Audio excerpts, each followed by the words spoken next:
Let's start the Peel shit that David's waiting to shit on these. I don't think I can defend Us, but I can try to defend Get Out. Okay. I have notes about Get Out. Also, I didn't have to write notes about because it's so shitty. All right, here for our segment 2, we have Alex Kallinsky again joining us. We're going to discuss Jordan Peele's movies Get Out and Us. David, which one of these movies did you love the most? Let's start over there. Which one do I like the most? Which one did you love the most? No, I don't want to. I'm not going to come off as a hater because I rate both of these films above average. But my issue is with people putting them in like godlike status, like how amazing they are. And if anybody listens to me, they know I'm not like a MAGA hat wearing mouth breather.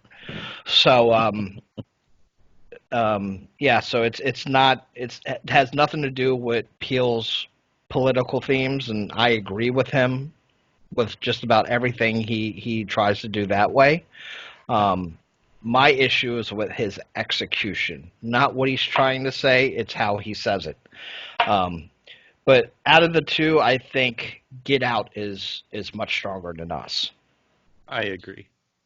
I liked Get Out. I think it was definitely more. It was more to grasp. There really wasn't many questions left unanswered. Let's do Get Out, and then we'll get into Us, and we'll do the contrasting. Yeah. So it's you want to get the synopsis on that one? Yeah. So it's about actor, which I've always used his name and never just said Get Out guy. Daniel Kaluuya, 2 U's in that name. Daniel, like Kumar.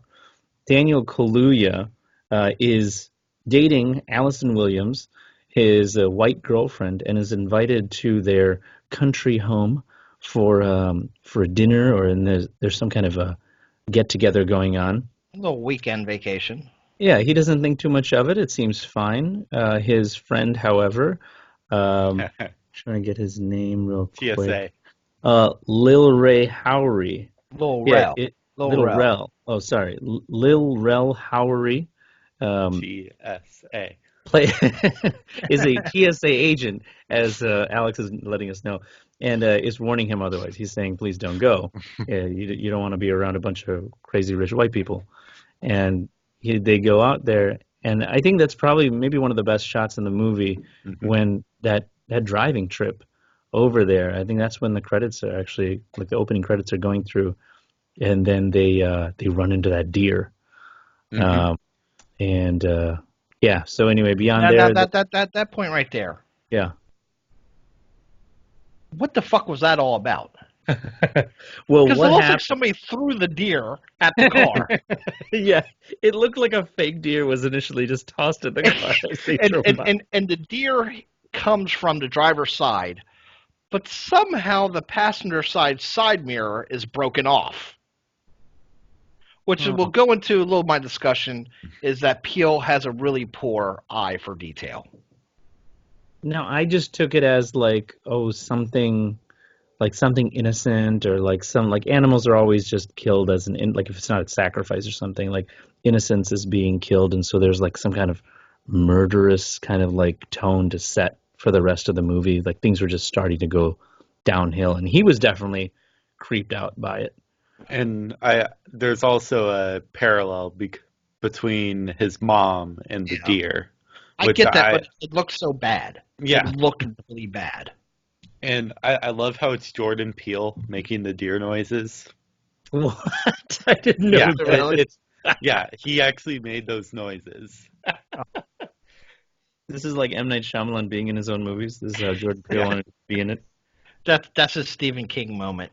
Yeah. Oh, yeah, Stephen King too.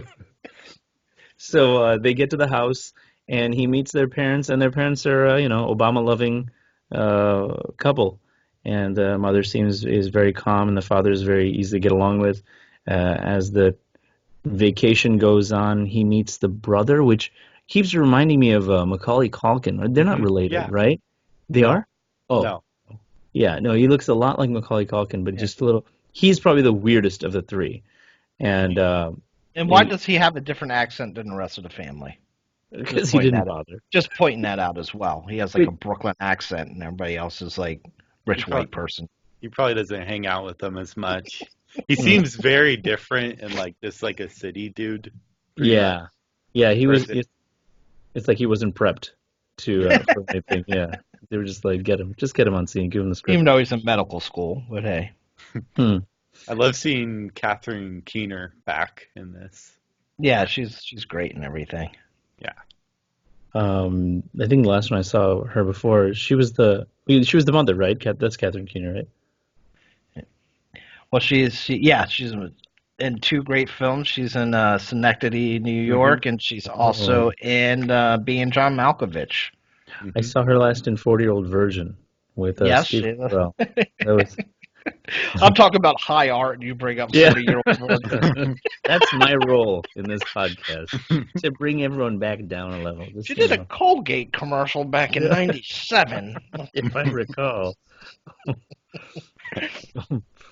So the weekend goes on, and there is a gathering of these people, a lot of white people, and he runs into Get Out Guy 2, and his name. Yeah. Are you gonna say it? Lakeith Stanfield. Yeah, he is Get Out 2 also in Uncut Gems. Yeah, And so Knives Out. And Knives Out. Yeah, I loved him in Knives Out too. Not the sequel. Also, he speaks with him. Kaluuya goes up to him and tries to like make kind of a bond with him because he's trying to connect with him. The only other black guy. Only other black guy around. He's trying to like get that kind of mood going, and he speaks very strangely as if not of black heritage. And someone tries to take a picture, and he starts to flip out, and he says our title, Get out. Not like a MAGA hat people that David's more familiar with. You don't like get out of our country. Get out. So that goes on, and we can discuss the movie from there together, because that's when everything starts to really take off, and he starts to notice some of the weird things going on with the groundskeeper and the maid. Okay, I have a little list here. If you guys want to indulge me, of just issues that I have. Okay. First question, why would this white chick act like her parents don't know he is black to cause him more concern when you're trying to set up a plan? Wait, what? Why would... In the beginning of the film, Daniel's character asks Allison's character, do your parents know I'm black? And she says, no, they don't. Why wouldn't she just say yes? Because they obviously know he's black, and that would cause him less concern and make him more comfortable. If I am trying to trap somebody and I have a chance to make them feel comfortable, why wouldn't I make them feel more comfortable? So but I don't think he was uncomfortable. That would make him feel uncomfortable. It's like, yeah, they have no idea you're black. You could tell from his acting that made him uncomfortable. Wouldn't it made him feel more comfortable? Yeah. We are millennials. They've seen all of our pictures on Instagram. Of course they know you're black. So what I think, Allison Williams is like very, very manipulative in the movie. Like every single dialogue piece he has, and like the first third of the movie is like double meaning. Like she doesn't want Chris to get hurt. She doesn't want Chris to get damaged. And then so she's just trying to get him there in one piece. She doesn't really care if he's comfortable. She just wants him there. Well, I put it this way. If I was somebody who wanted to trap people and lure them into where I want them, I'm going to make them feel more comfortable to make my job easier. Yeah. Making them feel uncomfortable makes your job harder. You know, actually, I was going to say that I think that's what I'm talking about, the eye for detail. She doesn't. I think the way that conversation actually came about, from what I remember, is that he said, "Did you mention that I'm black?" And she's like, "It just didn't come up in conversation because obviously they already know. Hmm. So they obviously already know he's black. So there's no need to actually verbalize it." So she was almost just being honest, like, "Yeah, I just didn't have to say that. Like they know I'm bringing home a black man to whatever. We'll discuss the climax. What's happening Yeah, with that?" but they could have Yeah. used the line like, well, they've seen all of our pictures on Facebook since we are like normal people. It just seemed so stupid to have that in there. But we'll go past. I'll go to my next one. Yeah. Go And ahead. this goes back to the fact that you're not trying to make your prey feel uncomfortable. Mhm. The subtle racism from the brother just Mhm. made no sense to me because he's in on this plan too. Why are we trying to make this guy more worried? He was like the loose cannon, right? He was like that one I that's can like get that. almost trying to F up the whole thing. And they're just like, Well, "Shut up, Macaulay." Maybe the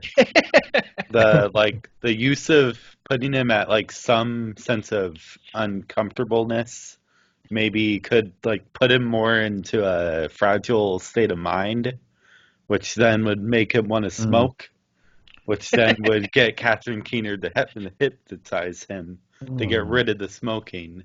okay, I can take that. It, I don't think Peel thought that deep into it, but I can see that. it's Or like, did he? yeah, there Okay. was like this big fan theory video, but I didn't steal that, but like I was like, I can see that train of logic. Hmm. My next one, I think the grandparents were so stupid. There was no need because again, why would you have them around?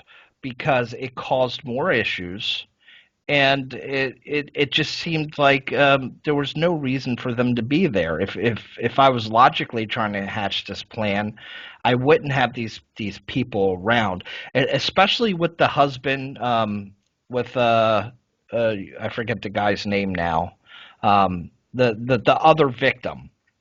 Oh, Um, Wait, First of who? all, they would know. You would think after doing this a few times that flash photography would cause an issue.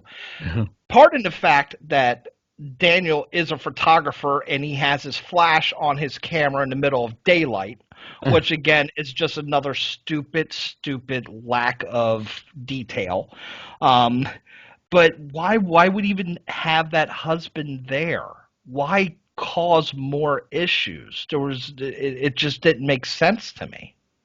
maybe it's like commentary on how cocky people can be when things are going their way Because really I well. mean, when you first saw that she was with a black man who actually he was young, right? Hmm. Yeah. It was just weird because like what could possibly go wrong? Like what is he going to instantly figure it all out? No.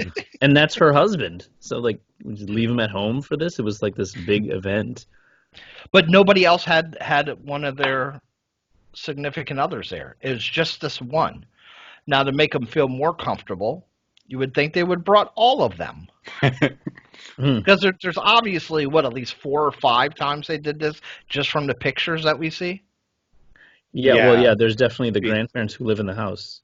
Not even yeah, counting the grandparents, how many At least boyfriends that at least Allison's three. characters had? Oh, yeah, right. because Allison, they automatically knew the boyfriend was going to be black because she had already done this multiple times and they've Right. all been black. And I knew you were getting at that a bit. It just seems like he places these characters there just for the plot. There's no real reason for them to be there. But Mm. then because he places them there, the details are hurt. And we'll get into Us. Us is full of this. Us, the whole fucking movie is this. Um, the other thing I have an issue with is the fucking auction being out in the open with a big, like, 5 foot picture of Daniel. While he's just right Yeah. over, the only thing holding him over there is her distracting him. How the fuck does she know how long she needs to distract him? Where rich people are bidding. Why would you do that? The whole plot is based on he doesn't walk over here. Um, the other thing that really bothered me. I'm sorry. You guys are auctioning a picture of me? Yeah. The other thing that really bothered me was the terrible prep during the surgery. You're not going to open a guy's skull without having the transplant victim already next to him. I would think you'd learn that in day one in medical school. I am not a doctor, but I'm willing to bet that if you're doing a heart transplant, you don't start cutting into one patient until you have the other patient prepped. You don't stop in the middle of an operation to say, hey, now let's go grab the other patient. Alex did mention their overconfidence. So Yeah. he was super confident they were about to get Kaluuya in that room like in the next couple minutes. Because I just imagine how many times they had done this. So they're like, oh, we can just get him up. He's not smart enough to get the cotton. But no, I'm not even thinking that. It's just if you're going to do a nice sterile surgery, you don't stop in the middle of the operation then to prep another patient. That put that other patient in danger, right? If Kaluuya didn't, then he was putting tension on the surgeon. Yeah, it doesn't make any sense. One thing I do love the croquet ball death. I love that he took something that was only associated with rich people to kill a rich antagonist. I thought, or at least knocked he him out. didn't kill him. Yeah, he knocked him out. Yeah. And my biggest problem with this whole film is the ending. If you've seen the special features or seen it on YouTube, the original ending was shot with Chris going to prison. Oh, really? Yes, there's a whole alternative ending. Now, I hate Peele's explanation. He said, we shot this during the Obama administration, and then when things changed, racism was so much more out in the open, so I changed the ending. Oh. There wasn't that much time. In my opinion, the studio made him change the ending. He is trying to make it seem like he had more control than what he did. But if you watch the original ending, it's so much more of a gut punch, and I think this movie would have been much, much better to leave on a note. And if people haven't seen it, the alternative ending is instead of everything ends kind of happily, the police do show up, take Chris to prison, and Chris ends up staying in prison. He ends up being a martyr because he stopped all this crazy shit from happening, but he is now stuck in the fucked up prison system that we have in this country. To me, if you're making a political statement, that is so much more stronger than to say, you know what, hey, we're all good now, racism is done. Yeah, I mean, I guess the one that ended up winning was it was a more comical ending because it wasn't TSA. It wasn't just it was TSA again. He came back. I feel like using the TSA ending, if they hadn't used that, they would have had to cut out all of the Lil Rel Howery stuff. No, because have you seen the alternative ending? No. What happens with Lil Rel? He's in the alternative ending, and he's speaking to Chris in prison. He is trying to investigate to help Chris get out. And Chris basically says, man, it's been 6 months, and they're never going to let me out. Like, I appreciate what you're doing, but I'm done. I ended this. I know I'm not getting out. And he just accepts his fate that he's trapped in the American legal system. So I thought that was just so strong. The ending pretty much changes. He actually kills Allison. He chokes her to death, and then the police show up. Yeah. Do you think the sunken place could be a parallel for jail? Oh. Was the white man controlling you while you're? Well, not that. Just like you can't move. You're stuck there forever. Yeah, I mean, I could see that. But that just popped into my head. It's not like life changing, but we didn't actually complete the synopsis, so this may not make any sense. No, the truth, even poverty. Poverty where you don't really control any of your outcome. So I guess you could do a few different parallels. But I suggest both of you guys watch the alternate ending. It is on YouTube, or if you have the Blu-ray, it is on the special features, and it's powerful, and I think it would have made for a better film. It would almost remind me of the ending of Night of the Living Dead. When Night of the Living Dead ended, and have you guys seen? Have both of you guys seen that film? I haven't. No, I haven't. Really? I won't give it that. That's a shame. That's a shame. Shame on both of you. But it's one of the first Hollywood movie, not Hollywood movie because it's independent, but one of the first movies with a strong black protagonist. But it ends very sadly, and I would have put it up there as a great fucking ending, up there with Night of the Living Dead.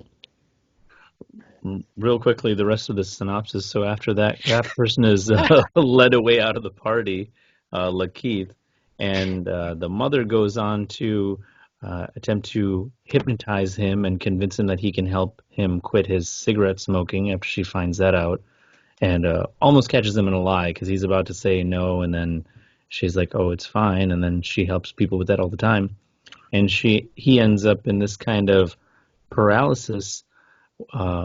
After being conditioned to this tea cup and spoon sound and movement, and he finds out the dastardly secret of these get-togethers and the reunions. We talked about an auction that happens.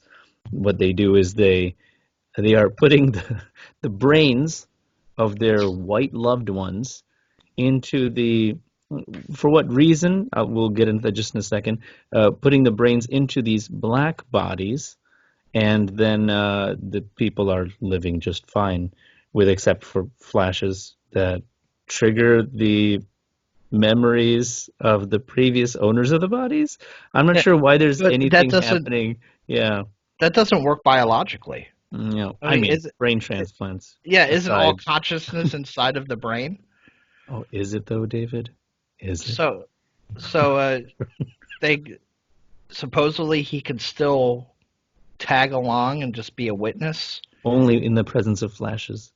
Yeah, I just don't understand how that would work if they take his brain totally out and swap it with somebody else. Like, it just doesn't make sense. Like, why are they still having feelings? Why was that grandmother crying, so often? And she would just, like, stare creepily at, I don't know, like, it doesn't feel like it was a 100% foolproof surgery. Like, there's something wrong. You need to because it looks like it looks like they're just swapping brains. Swapping brains. Why would they even bother saving the black? They throw one in the garbage and put it in. So I don't know how that works logically. I mean, I'm not sure much of this movie is logical. If they would have turned it more into like some kind of drug or something like that, figured out some other method of this surgery instead of just ripping a brain out and put it in, it would have. I think it would have made a little more sense. Something like maybe the mother had like the power to move souls between bodies or something. Like, if they made it supernatural, that would have made a little more sense. But I feel like if you go supernatural, it has the potential to be super cheesy. But you can also, when you do supernatural, you can also do a little more dreamlike sequences that can do away with a lot of the stuff that's totally illogical. That's true. And if you do supernatural, you can do illogical stuff. When you do it straight like this, the illogical stuff just shines through, in my opinion. Oh, well, lucky for you, we have Jordan Peele with us right now, who's going to come. Hey, Jordan. Hey, get back to comedy, bastard. What happened to Key and Peele? I love that show. Quit that up. I think he's funnier than he is scary. I'll just be honest with you. I think he's good. I think he's good at both because I feel like comedy and horror work the same way. If that makes sense. I could explain it more. Yeah, so, in my review for Get Out, I basically said, so horror jump scares and jokes have like the exact same way to do it. You like build up a scare, you like do the creepy shots, and then you basically deliver like a jump scare or kill or something. It's a setup and punchline. Yeah, and then for a joke, you have the build up and then the punchline. So I feel like that's why comedians are good at horror movies. Like John Krasinski for A Quiet Place, and then it's also the other way around sometimes. Yeah, I didn't like that. I don't think either of us liked that one. We took a dump on Quiet Place last episode, Alex.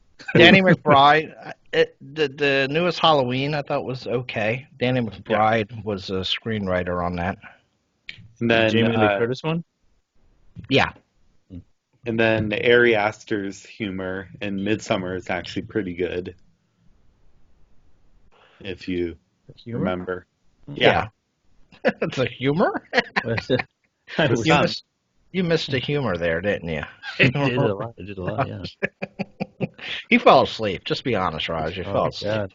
I wish. I remember too much of that movie. You're such a hater, Raj. I saw it twice today. You saw Midsummer twice today? Yes. You spent 6 hours watching that movie? We're not even talking about it on the show, Alex. What kind of prep is that? We tell you what. You could have watched Samurai Cop 3 times. You could have watched Get Out and Us 2 times. That is true. I'm appalled, sir. We're not even discussing. I'd already got my watches in. All right, fine. That's enough Midsummer talk. Let's move on to Us, another one of David's favorites. This time we'll have Alex start off the shitfest. So, let's see. Tell us a brief synopsis. So, very brief synopsis. Husband and wife, Gabe and Adelaide Wilson. Adelaide is played by Lupita Nyong'o, and Gabe is played by Winston Duke, who likes to dab. And and they take their kids to their beach house, expecting to unplug and unwind with friends, played by Elizabeth Moss and Tim Heidecker. Mm-hmm. But as the night descends, their serenity turns to tension and chaos when some shocking visitors arrive uninvited. And from the trailer, you see it's them. Or us. Are you reading your review or the back of the DVD cover? I'm reading the letterboxd. And except it has a quite bigger scale than it looks like, which I bet David has issues with. Yeah. I want to let Raj do his love fest first. Love fest. I have never once even vocalized or verbalized anything to you about how I felt about this movie. I just know you love it. Listen, you just want me to hear me say it. I'm not going to say it. So, I like this movie. Yeah, I didn't think it was terrible. I kind of enjoyed a little bit of the confusion. Sometimes I like stories that have a deep mystery, and then you're just waiting for all of the answers. And they don't really give it all to you. But sometimes either it's a rewatch that answers the questions, or it's just, there's just some parts of the story that just don't make sense. And, you could say like, oh, the director or the writer's like, oh, they're just garbage. They didn't think of this loophole or whatever. But some of it sometimes it's just like, who the fuck cares? Like, does it matter? Like, oh, where did she get the inspiration? Who cares? It's just just leave it as like a weird horror story. I was fine. I'm fine with David not caring. Caring about that, but I didn't. I liked it. Was it Tim Heidecker? You said Heidecker. Heidecker. He's so funny. I could only see him as like from that show Tim and Eric on Cartoon Network, on Adult Swim. Him and Elizabeth Moss. They were such a weird couple, and they're great. Yeah, if there was anything I would say that I didn't like, it was the voice. Like, I can't do that voice. the whole time, and I'm talking about hearing it. I'm not talking about doing that myself. Do you remember how long she choked that girl before she passed out? It's like No. she hit the neck really hard, and then boom. Yeah, I'm sorry, you get past that. Yeah. You're not 33 years later. You're not still grunting like that, but hey. Like I feel sometimes like this movie was, like there's some short story where they do like anthologies and movies, and they don't really give you all the details. Oh, where did this vampire come from? How did this happen? They like took a short story reasoning and stretched it out over a full feature length movie and said, yeah, that'll be fine. And it's sort of weird like that because you expect to have answers to everything. And I was kind of okay with it. I didn't mind not having answers to everything. It made it that much more creepier and weird. But obviously, I like answers. I would think it would have been a lot more creepier if Lupita during when she acts as Red, who's her counterpart, if she did almost like kept that crazy wild eye stare, but had like a little Lilith voice, like almost nice, it would have been so much creepier. I guess. Than struggling to hear her. But let me tell you, subs all the time during that movie. So I'm gonna tell you the positives I feel about this film. Oh, there you go. Look at you. The acting is some of the best ensemble acting I've seen in a horror film. Lupita was amazing. Again, except for the voice. I don't like the voice either. But just visually, I think she has one of the most beautiful faces in Hollywood. She's just very nice to look at, but her acting is brilliant. And other things I've seen her in, she's always really, really good. I loved Winston Duke. I really like seeing a black guy playing that corny father. It's just you never see that, and it was kind of refreshing that he was not stereotypical at all. He felt like a real person who was a little goofy, and I liked that. The kids were brilliant. The girl, Sahadi Wright Joseph. She was fucking brilliant. When she played her counterpart, just the facial expressions she made, I think she was the best actress out of the whole movie. And just she was amazing. And Elizabeth Moss, I always love Elizabeth Moss. I'm a big fan of The Handmaid's Tale. She's another actress that her facial acting is just some of the best that's out there, bar none. I think it was shot really beautiful. I think the score was great. Technically, the technical aspects of this film I like a lot. Again, it's Peele's writing, his script, and his total lack of caring about any detail at all in this film outside the technical specs. That is garbage. It's doesn't make any sense whatsoever. First of all, you start off with a quote with real stats. If you remember the movie, it talks about how many miles and tunnels are under the underground. That means you're starting off your movie with real stats, so you're going for a realistic outlook. That's how you set your film up. And then after that, there's no logic. You can't have it both ways. You can't have an illogical film that's trying to be based off of logical facts. It doesn't work. I mean, so that's a fact. But then it's almost like you're thinking to yourself, oh, so what about it? What is the mystery? Like, what's going on in all these tunnels and whatnot? And then you find out that this is what's happening. Although the parallel universe thing, so does everyone have a doppelganger? I didn't. Where are these people being born? I don't understand the rabbits. And I was like, oh god. They're doing Hands Across America. So that is a statement that this is going on throughout the whole country. Right. The logistics behind this, as you think about it for 3 seconds, it would hurt your fucking brain. How many rabbits do these motherfuckers need? Rabbits breed like rabbits. Where do they shit? How do they get the same exact clothes as the people above them? The doppelgangers don't shit. They don't have to I shit. guess not. They're Americans. The What does that mean? I don't know what that means. I don't know what that means either. There's 2 exposition dumps by Lupita in this film that are terrible. The one where she does her first monologue and then her last monologue. It is the most egregious exposition dumps I've seen all last year. It's a Like lot. she gives it just totally. The whole story is based off of those 2 monologues. Did you like the hallway fight scene with the score? I like that, but then it also just takes away from the rest of the movie. The rules that this film sets up inside of its own universe are constantly being basically broken. If they can really sense what each other's doing, why did any of this happen in the first place? Shouldn't they have just destroyed these people and have been done and over with? There's an elevator. I mean, an escalator. Yeah, there's an escalator going.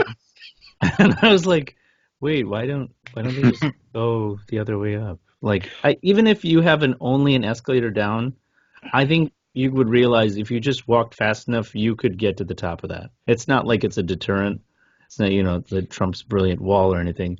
Like, you could just walk fast and like, hey, I'm at the top of the escalator.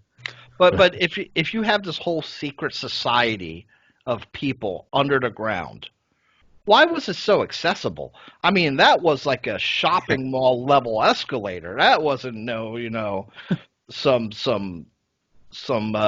run of the mill like discount store. That was like that was like someone set up escalator. Someone set up that the mirrors, the House of Mirrors, right over that escalator. Yeah. Why the fuck is this little shit house the entrance to the underworld? And the little girl, is in the House of Mirrors. It means she has gone up past the escalator. And they really give away the whole twist of the film in that first scene. That's something that I wasn't so sure. I thought about that. That makes me think that the twist definitely isn't like the point of the movie. Like, it's not like Shyamalan where the twist makes the movie. A twist. Like you know how she like seems like she has PTSD throughout the movie. Yeah. I even though it's probably like minority, I just think she knew what she did, but she kind of like pushed it down, and because she's like so guilty about it. So I don't think it's PTSD. I think it's guilt. And then after these coincidences start happening, she remembers what she did, and then she's like, "Oh crap, she's coming for me." A comment in David's favor for something that happens. Why bother going back to the exact same place if you came from there and you never want to go back? I was about to say that because I've been to Santa Monica once. And from what I remember, I've been there many times. Yeah. That's a pretty big fucking beach. Did you have to hold up right near the entrance to the underworld? I was like, it's just the underworld. Yeah, no, I was just like, wait, because then by the end you only realize that. Because in the beginning you think that she is the original, and here's the spoiler part of it. She's not. Yeah. But so if she switched and you want this whole new life, don't ever come back. Why would you? Don't come back. Like, why would you ever want to risk, I don't know what, getting switched again? Like, I don't know what would happen, but, whatever, your child getting lost, which is what she thought happened. She thought her child got switched. Like, what was her worry exactly? Yeah. And the dialogue says that they were there the previous year as well. They have a house out there, yeah. Why does she keep on going there? And he's like, hey, we're going to Santa Monica. And, like, she's all surprised. You were there last year, bitch. What the fuck do you think's going to happen? We're going to our favorite spot on the beach. Winston Duke loves fucking Santa Monica. He's singing about it in the car. His name is I can't really defend the screenplay because that's my issue with the movie, because it's definitely very messy. Yeah. But I feel like because of how much fun I have with the movie, I can overlook it. doesn't really bother. Like I enjoyed it. Like if I just toss out that, oh, okay, that's weird. This is weird. I don't care. Like, oh, it was kind of a fun ride. And then oh, the twist and oh, this crazy weird stuff is happening. I kind of just took it like some kind of weird short film, like a Twilight Zone series or something. Yeah, I feel like the movie, rather than being based on logic, which pissed a lot of people off, I feel like it's based more on just like weird coincidences. Yeah. Instead of like a straightforward, solid plot that plays by its own rules. Because I feel like by just playing by coincidence, that makes it break all of its rules a lot. In that way, I think people give it so much credit that, oh, people expected to be given like just spoon-fed. This is why this, and this is why that happened, and that's what this means. Like, no, you know what? There's just some weird shit that happened, and we didn't write in a reason in the script for it. It just happened. Deal with it, and it's just like, oh, okay, yeah, that was weird, and I didn't expect that. So, see, I have no problem with illogical films. I love Italian cinema, so I have no problem with illogical films. But I feel that this film was not written to be an illogical film.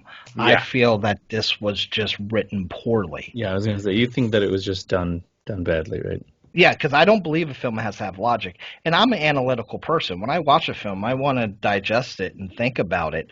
That's why I don't watch, I'll watch like the Avengers and stuff, but it's not something I'm really into because it doesn't make me think. I like films that make me think, and when I start thinking about this film, it hurts my head.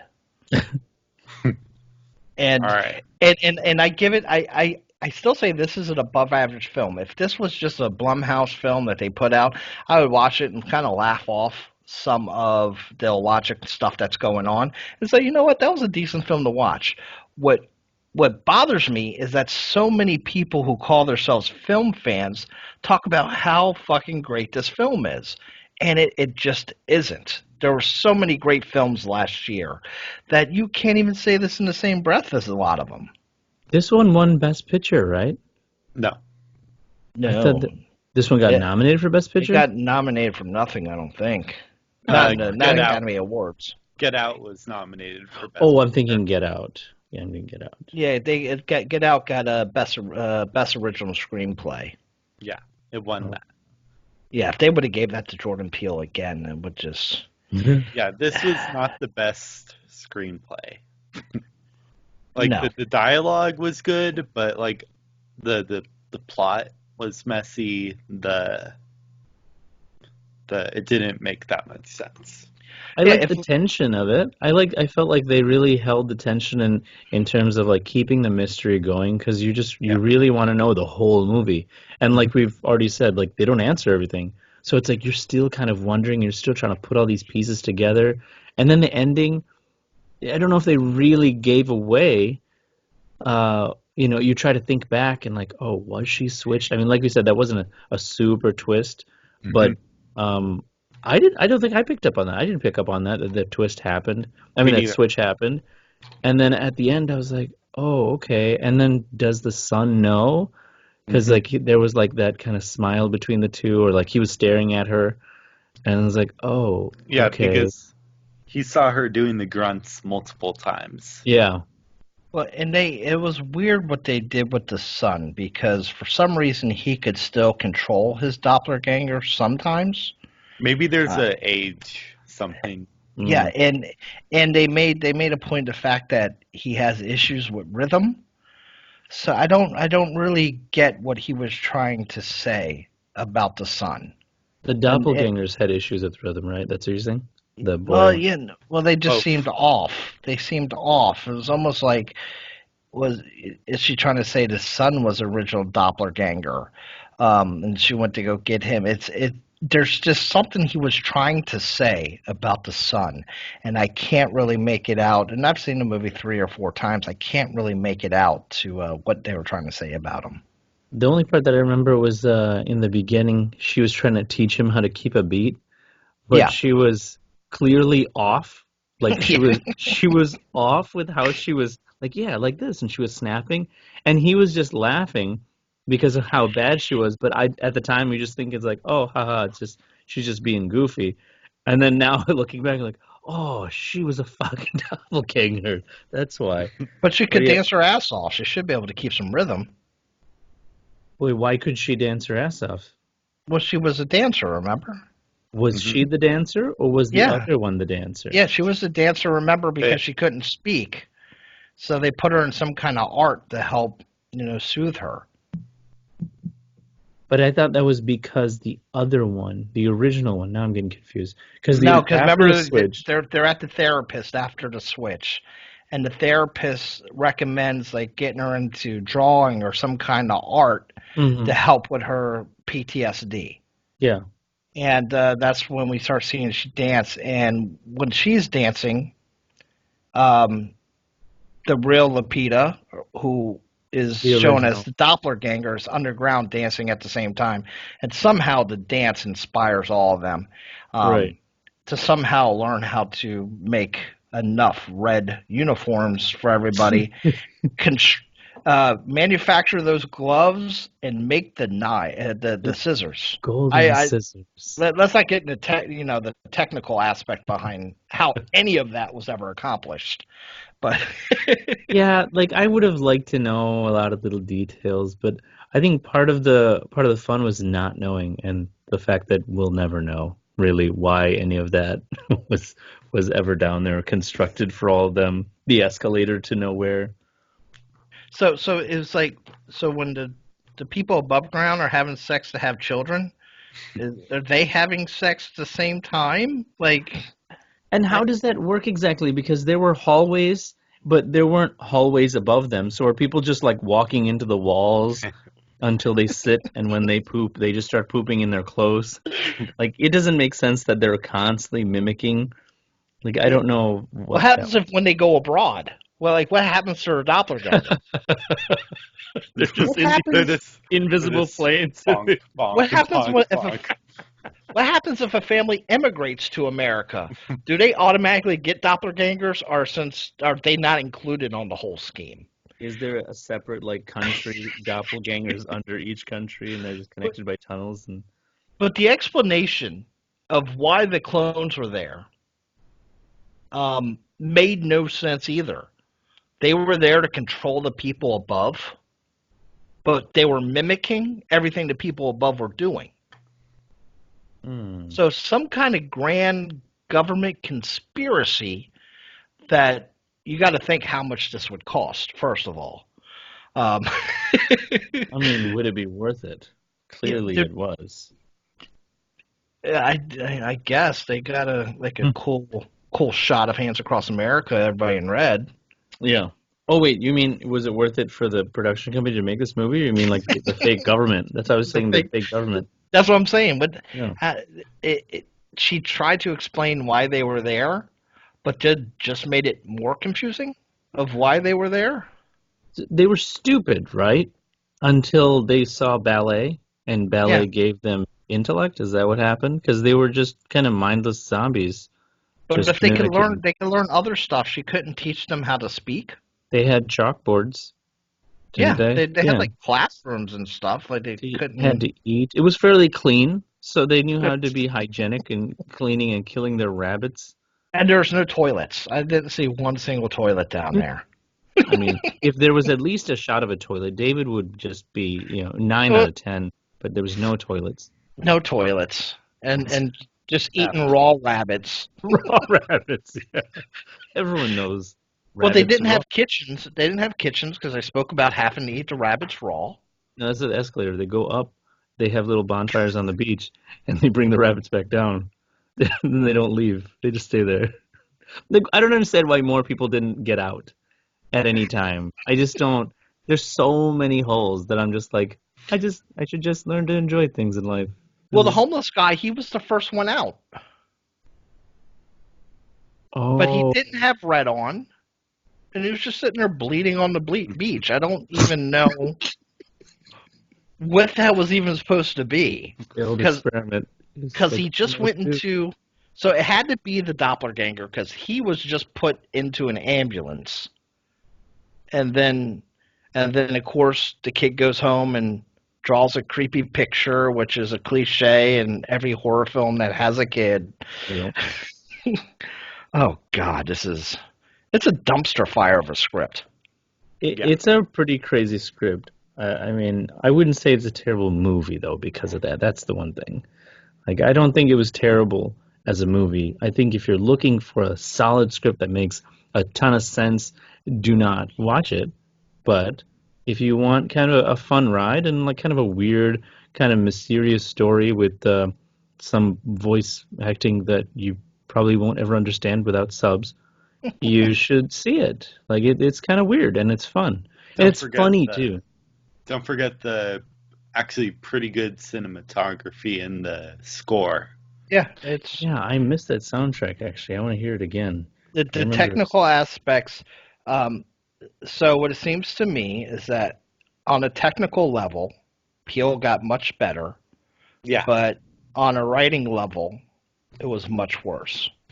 Well, it's weird because I thought that too, but when I rewatched Get Out, like I felt like there was more effort behind the cinematography rather than making it flashy, which I felt Us kind of had just really cool, flashy shots, whereas Get Out had like really, for me, cool compositions. The opening scene was done in one take for the most part. The driving scene? The one where they kidnap Lakeith. Oh yeah, that's right. That was the opening scene. Yeah, that was a cool scene. And so I feel like he got more flashy, which also made him more messy. Now, the acting in Get Out was good, but the acting in Us was phenomenal. Yeah, I agree. I think his use of color was better in Us. I like the score better in Us. Same composer. I like the editing better in Us. So I like I think it's on a technical level, it's a better movie. Ophelia. Ophelia. There were more black people in Us and less in Get Out, and you liked Us better, so maybe hire more black people. Yeah. There could be a lesson to be learned there. Well, you know what's funny? When Get Out came out, because Daniel Kaluuya Don't ask me. I believe he's British of African descent. Mm-hmm. And people actually got mad that they casted a British black guy instead of an American black guy. When people don't have anything to gripe about, they find something. It's just you're never gonna please everyone. It's whatever. Because they hired a British guy to act in a movie that's about American racism. So. Britain has racism too. Whatever. He had such a good accent. But we have our own special form. Of course, America does. They're special in every way. America. But yeah, Us. It's a dumpster fire of a script. It's nice to look at though. The acting is strong. I want to hear Alex's ratings, his double-digit ratings on this. For Get Out, please, Alex. So Get Out for me is probably at 94. Wait, 9.94? I mean, no, 94. 94. Okay. I was like, Alex, you left and you came back with 3-digit ratings. And then Us is probably 93. Oh. So I like Get Out a bit more. What about you, David? Single digits? I got them both at 6. Okay. Yeah, I would like if I start hitting 6s, then it's basically like if you miss it, you're not really missing out on anything. It's okay as a rent. When I start hitting my 7s, then I'm like, yeah, if it's in theaters, try not to miss it. Definitely look for it when it comes out, when it's available. I'd say they're both over a 7. I liked Us because it was just weird. Like I said, like I was unsatisfied that it didn't answer so many questions. There were so many little holes, but I think part of that was kind of thrilling, and it kind of made it more enjoyable for me. So I would say Us a little bit more than Get Out, but they're very, very close. I would say both at around a 7.5 or something. 7.5, 9, 8, 7. Yeah, I have them both at That's a 6. decimal. But I have them both at 6, but they're 6s for different reasons. Yeah. As I explained. I do understand your complaints, actually. But I've been able to sit through both films on multiple viewings. I actually spent the money. I saw Us in the theaters, and I did see Get Out in the theaters, and I did buy Get Out on Blu-ray to have in my collection just for multiple viewings. So it's not that I hate the movies. I think I'm more outspoken about them just because of all the acclaim that they've gotten. When there's so many great, even horror films out there that nobody even pays attention to. Oh, I mean, and you were mentioning you're not racist, and I mean did you like Black Panther? I thought it was solid for that type of film. I'd rather watch that than Iron Man. It's better than Iron Man to me. Well, you didn't love it, so probably racist. Yeah, it was. If you don't love, and Alex, did you love Black Panther? No. Starring M'Baku. I liked it a lot. Yeah. Oh, excellent answer. So Alex wins the points, and that brings us into. Hey, didn't you talk trash about Harriet? I did. That's so true. Oh no! Such a racist Indian. He also hates women because wasn't that woman directed? Black women and slaves. Hey. There is a history of Indians being racist, though. So history of Indians and slaves too. Okay, so I've heard about Indians in Trinidad. They weren't nice people. Okay, well, I'm not. Just some generalizations going on in this, Alex. Don't fall into this. No, I've heard. They were like the imperialistic arm of the British. They go take over the Caribbean. Why not? A little history lesson there. Well, that's great. Yeah. No, we're all racist in some way, aren't we? No. I hate everybody equally.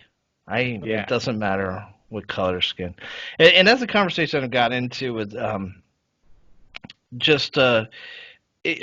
don't know. Have you seen Stephen King's tweet that everybody's getting up in arms about? No. What happened? He basically said he doesn't believe in diversity in art. Art is something that the best just rises to the top. And it does seem to piss a lot of people off, but I feel the same way. I don't believe in forced diversity in art. I think that the Oscar voters get a lot of flack. I think it's more a systemic problem that people of color aren't getting a chance to make enough movies. It's not that these Oscar voters aren't voting for the right people. It's just we're not getting enough output. So I think the wrong people get the blame for the Oscars being so white or whatever the heck you want to call it. Not enough female directors getting nominations. They're not getting enough nominations. We're not seeing enough female and people of color being able to make films. So I think that's definitely a factor of it. Yeah, absolutely. If we had more black actors, more black directors, more female directors, more female representation in movies, then there would definitely be way more opportunities for those kinds of. I don't think. I mean, if you have a large group of people, there's going to be a percentage of them who are misogynistic and racist. You can never get past that. But I just don't feel most of these Oscar voters, who are generally going to be more on the liberal side of things, just to be totally honest, I don't think they're sitting there like, you know what? I would have voted for Little Women, but a woman directed that, so fuck that. Let's go vote for a man. I don't really think that's going through a lot of the people's thought process. You know what I do think goes through a lot of people's thought process? What's that? What is it? This person gave a really good performance. Oh wait, it's in a horror movie. We can't vote for that. Yeah, there's definitely a genre bias. Yeah, I that's what I hate most. Like, it's like, Well, I think Jennifer Kent did one of the best jobs directing a film this year, but the film is so dark. It wasn't that a female directed it, she won't get nominated. It's that this film is way too dark for anybody to give it any awards. I really wish what's her name, Aisling Franciosi, got nominated.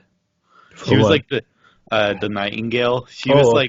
She was the Essie Davis for the Babadook of this year. Yeah, she had an awesome performance. Ricky Gervais said that he was like, there was no nominations, so they're going to rectify that next year by just not giving any director jobs to women, and then they won't have that issue. But as a fan of cinema, of course, if a director's putting out a film I already like, I'm going to look for that film. But I've never once ever thought I'm not going to watch that film because a woman directed it or something like that. It just as a film fan, that doesn't even cross your mind. So give people more shots, but stop being so sensitive about everything. The Oscars have done a really good job of trying to diversify the percentages. Their goal is to have it reflect American demographics, and in the last few years they've done strides, but it's going to take a few years for it to get to that point.